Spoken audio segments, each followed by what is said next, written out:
Impact Business, une émission préparée et animée par Fabienne Lissac. Bonjour à tous, bienvenue dans l'émission Impact Business. De plus en plus d'entrepreneurs souhaitent passer à l'action pour laisser une empreinte positive sur la société et l'environnement. Ils ont la conviction qu'ils ont un rôle, une responsabilité essentielle dans l'édification d'une économie prospère, juste et respectueuse des limites planétaires. Alors, comment faire pour pratiquer pour avoir des pratiques durables et responsables? Comment avoir de l'impact alors qu'il y a tant de choses à changer?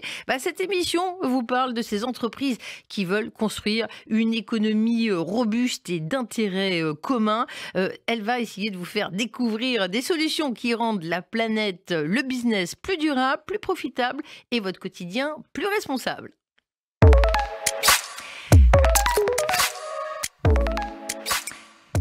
Je vous présente maintenant un homme qui concilie finance, high-tech et audace. C'est Edouard Cukierman. Edouard Cukierman, bonjour. Vous avez été PDG d'Astra Technological Investment, un des premiers fonds de capital risque israélien, titulaire d'un MBA de l'INSEAD, du Technion. Vous êtes aussi officier de réserve de l'IDF. On en parlera tout à l'heure. Donc, merci d'être notre invité. Edouard Cukierman, vous êtes surtout le fondateur et PDG de Catalyst Fund, le fonds d'investissement, et le président de la banque d'affaires Cukierman & Co Investment House, et vous souhaitez démocratiser l'investissement. Vous pouvez nous parler de cette ambition que vous avez, démocratiser l'investissement. Qu'est-ce que ça veut dire pour vous? Notre activité banque d'affaires nous a permis de lever des capitaux pour des sociétés de high-tech israéliennes. On a levé plus de 10 milliards de dollars au fil des 30 dernières années pour des entreprises technologiques.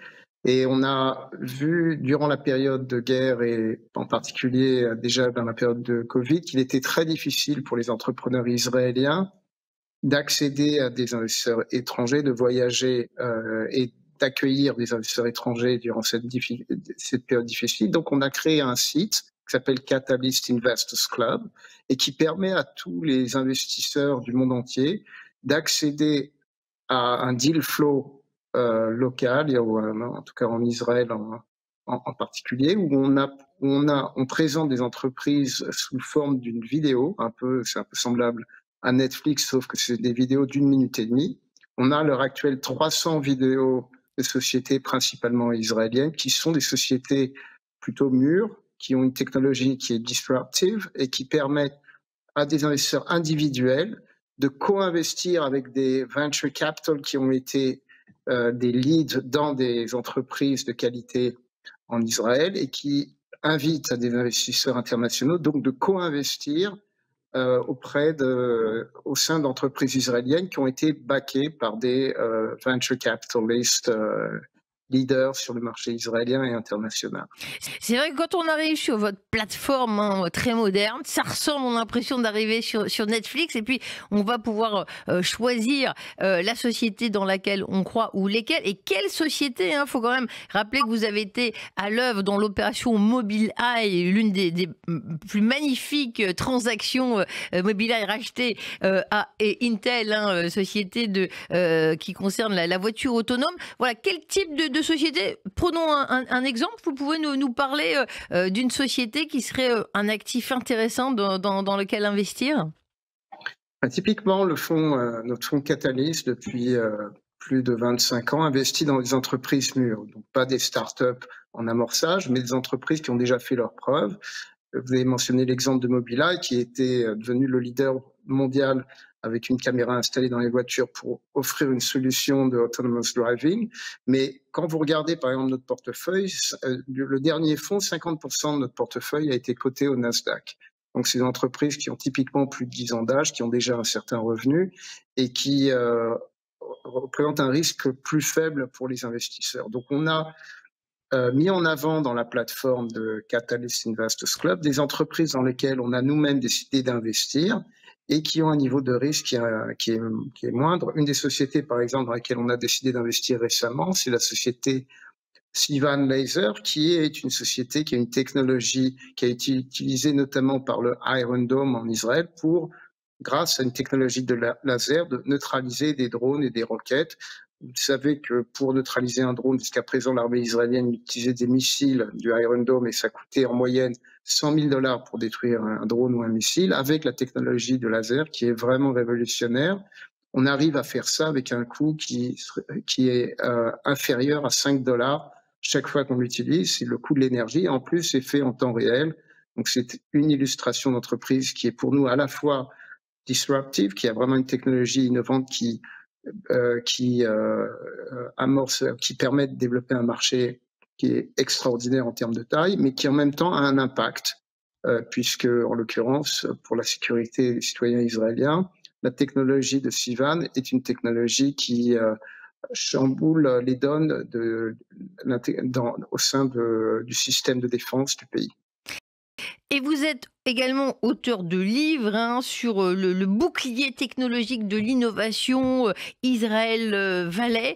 Ça reste un atout compétitif d'Israël. C'est-à-dire, si des sociétés lorgnent les startups israéliennes et investissent dedans, c'est pour capter leur technologie. Vous pouvez nous parler d'où on est Israël, toujours à la pointe de la technologie, en dépit d'une année extrêmement difficile?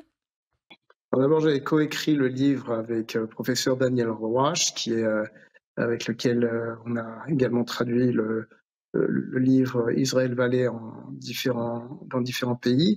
Mais oui, on parle dans le livre justement des avantages technologiques israéliens qui ont permis d'avoir un avantage compétitif et qui fait en sorte qu'aujourd'hui, Israël est le deuxième hub international en termes de venture capital. On a, par exemple, un nombre de licornes qui s'élève à 100 licornes aujourd'hui en Israël, c'est-à-dire des sociétés qui ont plus de 1 milliard de dollars de valorisation et qui sont encore des sociétés privées, ce qui représente plus de licornes que toutes les licornes dans l'Union européenne réunies. On parle également des facteurs qui ont conduit au succès de la high-tech. Évidemment, l'armée a eu un rôle clé, le rôle de l'éducation et des universités, mais également le rôle du venture. Le venture, et malgré le conflit encore très fort, on a par exemple plus de 10 milliards de dollars qui ont été investis en 2024 par les venture capitalistes dans la high-tech israélienne, ce qui positionne Israël non seulement numéro 1 per capita en investissement réalisé dans la high-tech, mais également en chiffres absolus. On se retrouve juste derrière les États-Unis, malgré la période difficile à laquelle on a été confronté en 2024. Dans ce contexte d'assouplissement monétaire, les liquidités sont encore abondantes. Vous êtes confiant pour 2025? Vous vous attendez à beaucoup de levées de fonds? Alors, la liquidité n'est pas facile en ce moment. D'abord parce qu'on voyait il n'y a pas tellement d'introduction en bourse sur les marchés internationaux. Les bonnes entreprises israéliennes, typiquement, vont être cotées sur le marché américain. Il y a très peu d'introduction en bourse sur le marché américain à l'heure actuelle. On espère, avec l'élection de Trump, que l'économie israélienne, on va avoir plus d'entreprises israéliennes présentes sur le marché américain prochainement. Mais la liquidité, elle est dans le monde du venture, elle n'est pas typiquement court terme. Il faut savoir que, par exemple, le temps qui est nécessaire entre la création d'une entreprise et pour une sortie de plus de 200 millions de dollars de valorisation, ça prend en moyenne 18 ans. Donc, il faut être très patient dans cette industrie. Nous-mêmes, comme on investit dans des sociétés mûres, la durée qui est nécessaire pour une sortie est typiquement plus courte. En moyenne, on reste 4 ans avant d'avoir une sortie, mais la plupart des ventures ont l'habitude de rentrer en early stage, en tout cas les fonds israéliens, et ils doivent attendre typiquement beaucoup plus de 10 ans avant de voir les sorties se réaliser dans leur portefeuille. Quel secteur regardent les investisseurs en ce moment? C'est vrai, on a parlé de voitures, automotive, on peut parler de défense. L'intérêt se porte sur quoi? L'année où les chiffres ont été vraiment surprenants, ça a été tout ce qui porte sur la cyber security. Il y a eu plus d'investissements en Israël en cyber security en 2024 que dans toute l'année 2021, qui était l'année pic, puisqu'il y a eu plus de 25 milliards de dollars qui a été investi dans la high-tech israélienne en 2021. Donc, on a des chiffres records, à la fois en termes d'investissements réalisés dans les sociétés de high-tech, mais également en termes de fusion-acquisition. Tout ce qui est lié à la défense a également eu des résultats assez impressionnants. Mais il y a également d'autres secteurs qui sont intéressants toujours, comme la biotech ou le medical device, où Israël a un avantage compétitif assez fort.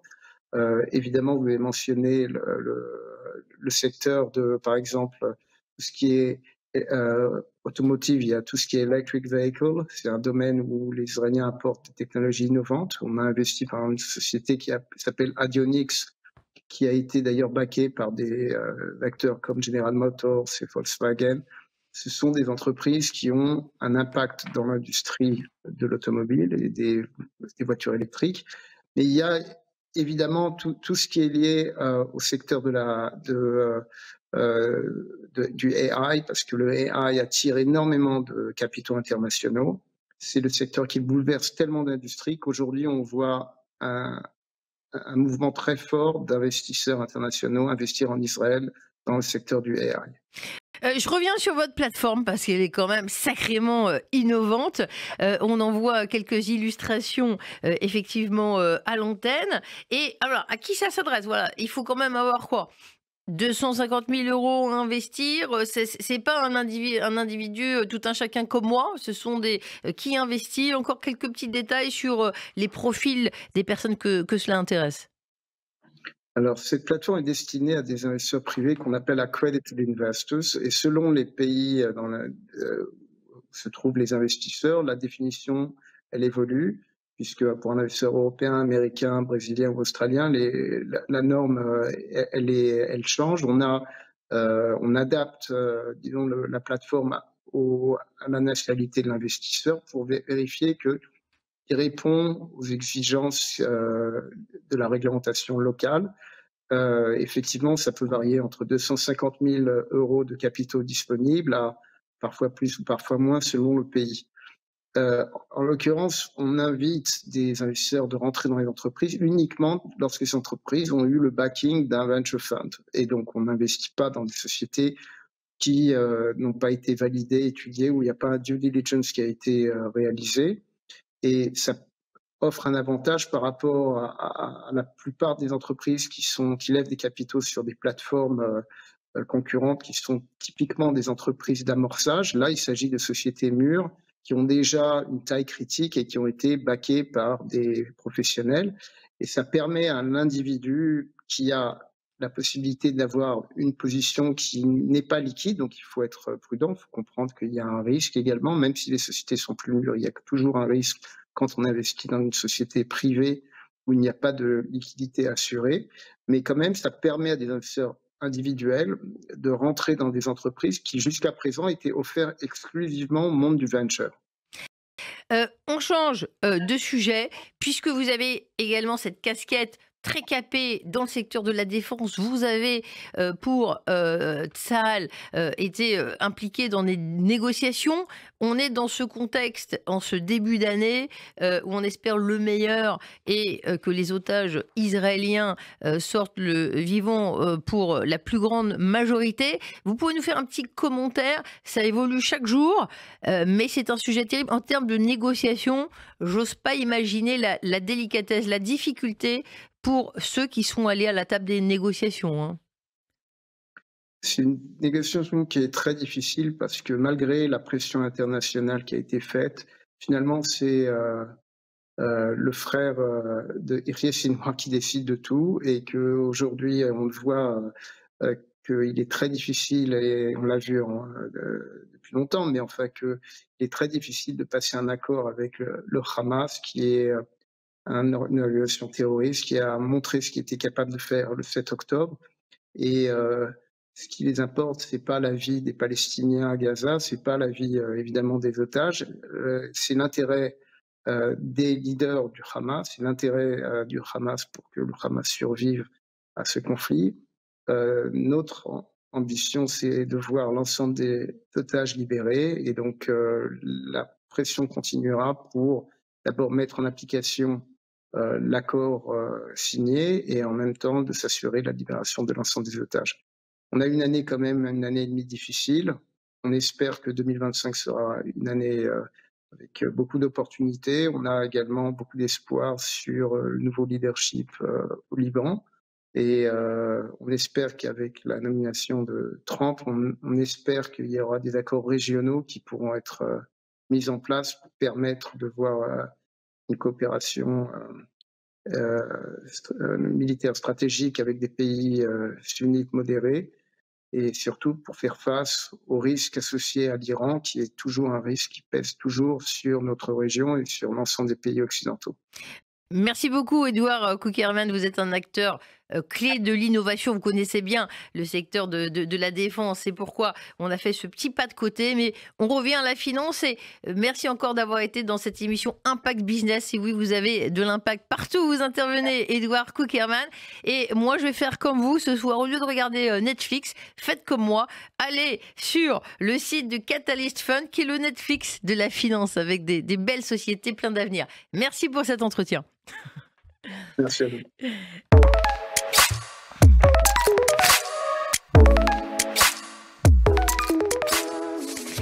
Le fil conducteur de cette émission, c'est bel et bien la finance. On est en ce début d'année 2025 placé dans une configuration avec une croissance mondiale prévue de 3% cette année, un atterrissage en douceur de l'économie américaine, prévision d'Amundi à 2,2%, contexte d'assouplissement de politique monétaire et beaucoup de volatilité avec Donald Trump qui s'installe à la Maison-Blanche. Eh bien, on parle de cet environnement financier. Que faire lorsqu'on est épargnant, lorsqu'on est français, lorsqu'on veut savoir et qu'on veut se constituer un patrimoine? Je suis avec Jean-Pierre Semama, conseiller en gestion de patrimoine, associé du groupe Patrimofi et de l'Institut du patrimoine.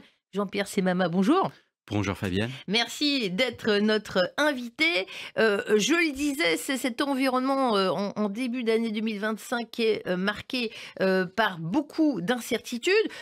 Si on parle des États-Unis, on s'attend à une hausse des tarifs douaniers, une hausse des tensions commerciales, durcissement de la politique migratoire qui pourrait soutenir les prix. Tout cela, ça vous donne quel cadre lorsque vous conseillez les épargnants? Et d'abord, on se pose la question d'où vous parlez. Un petit mot de Patrimofi, l'Institut du patrimoine. C'est 100 personnes qui conseillent quel type de clients? Alors, le groupe Patrimofi, Institut de patrimoine, gère 2 milliards d'euros d'actifs et nous conseillons essentiellement nos clients chefs d'entreprise dans le cadre de l'optimisation de leur patrimoine, à la fois professionnel mais aussi personnel. On les accompagne très précisément dans le cadre de leur cession d'entreprise aussi. Donc, c'est une démarche qui débutent avec leur projet et qui continuent jusqu'à leurs héritiers. Donc il y a beaucoup d'inquiétudes, de doutes, ou c'est comme chaque année, on est quand même sur un début 2025 avec beaucoup de volatilité attendue.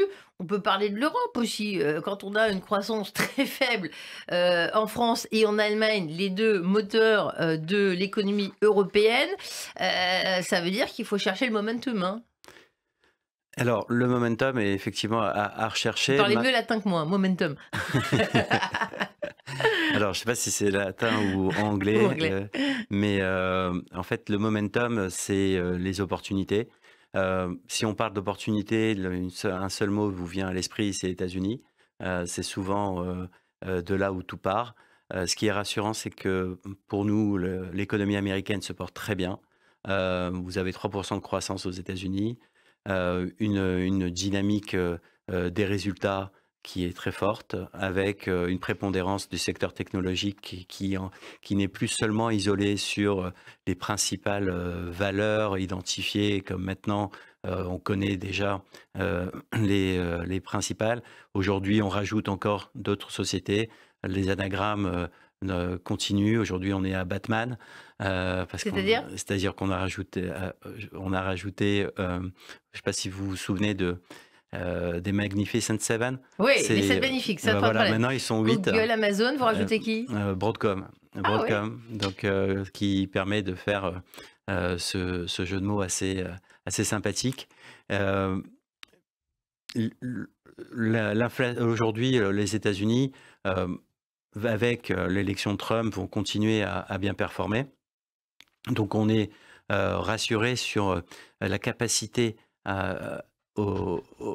des sociétés technologiques à faire ruisseler la croissance au sein d'entreprises dites classiques et qui ne se limitera pas seulement aux sociétés de technologie. Donc pourquoi je dis ça ? Parce qu'on a aujourd'hui un secteur, le S&P, qui vaut à peu près 22 fois les résultats de cette année 2025. C'est cher. C'est cher, c'est très cher quand on voit, mais quand c'est cher, c'est qu'il y a de la qualité. Exactement. Donc autant payer quelque chose cher, mais de le conserver longtemps. C'est un adage que mes grands-parents m'ont toujours donné. Et c'est pareil sur les marchés. Donc, mais l'avantage, c'est que lorsque vous avez une moyenne, ça veut dire que si vous avez des prix plus chers ailleurs et des prix moins chers quelque part. Donc, en gros, pour simplifier, les valeurs technologiques sont effectivement très chères, mais elles délivrent de la croissance. Mais il y a aussi au sein du S&P des sociétés qui vont être aspirées par les valeurs technologiques, qui sont beaucoup moins chères.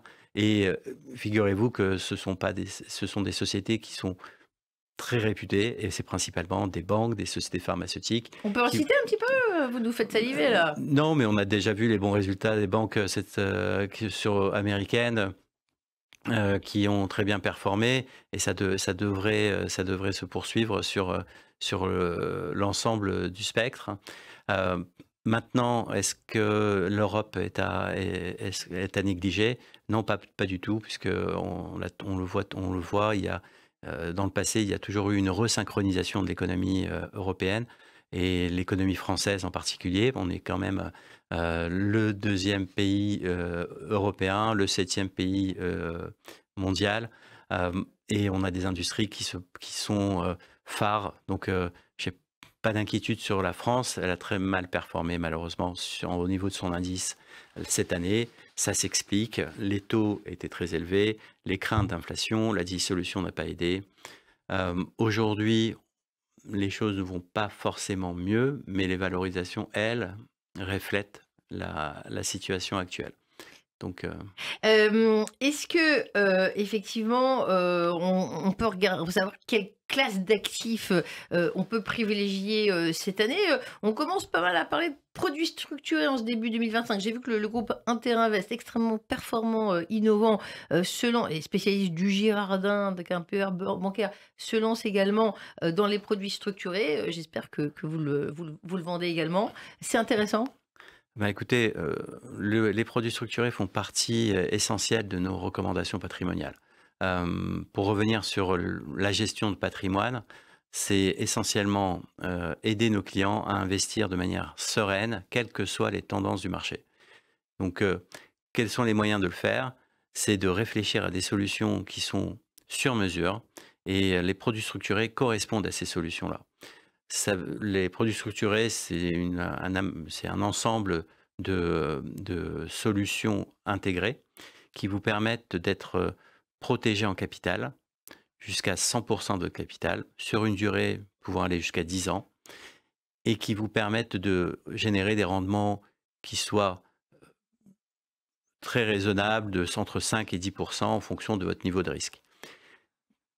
Aujourd'hui, nous proposons à nos clients des produits structurés justement pour leur permettre de naviguer sur ces moments d'incertitude, notamment en Europe, et la situation sur les taux qui commencent à baisser nous aide également à le faire. Donc on a chez Patrimofi de nombreuses solutions qui permettent justement de profiter de la baisse des taux, et juste vous faire remarquer quand même que les taux sont véritablement en baisse.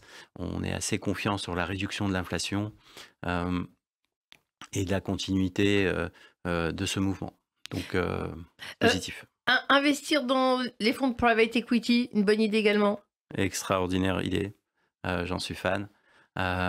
Pourquoi? Parce que ça nous permet de ne pas du tout être exposé au soubresaut de la bourse.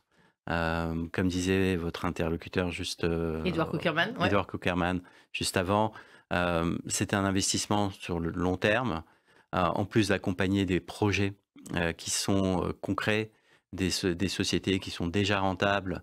Donc on est, alors à la différence de le private equity, c'est un ensemble de sociétés évoluant à différents rythmes. On a vu tout à l'heure le venture capital, toute la partie VC, qui a un peu plus de risques que les parties que le private equity comme on le connaît, à savoir investir dans des sociétés rentables, mais en les aidant à se développer, à croître, à investir dans leur production et leur expansion. Donc oui, absolument. Il y a de plus en plus, aujourd'hui, en France tout particulièrement, il y a une loi, la loi Industrie verte, qui a été promulguée et qui est passée en octobre, il y a 2 mois, donc qui va encourager justement les épargnants, et en commençant par les assureurs, qui a fléché l'épargne vers le private equity, donc en mettant une proportion de leurs actifs en private equity. Donc c'est de la démocratisation private equity. Quand on voit autant d'expertise, eh ben, ça donne envie. Hein. Si je vais vous voir pour un rendez-vous pour mieux organiser mon épargne, me faire un patrimoine, c'est possible? Avec plaisir, Fabienne. On vous reçoit avec plaisir, avec un bon café, et on peut voir chacun de vos projets. Ah bah si, un café, tout va bien. Merci Jean-Pierre Semama, vous êtes conseiller CGP associé du groupe Patrimofi. Merci d'être passé par le plateau de RCG d'Impact Business.